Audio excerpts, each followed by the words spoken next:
The final data collection method worth mentioning is technology.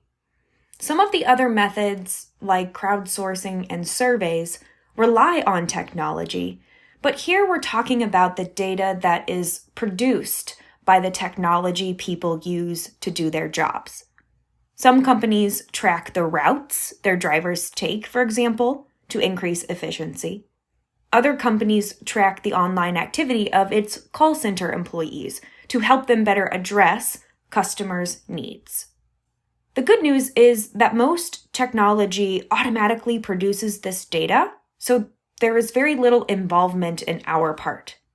And it doesn't interrupt employees' work lives, like the first methods we learned about. However, some people don't like the idea of having their every move tracked by their employer, even if it is for developmental purposes. Some fear that the technology may be used to punish them or even get them fired. While this isn't the intended purpose, it does happen from time to time.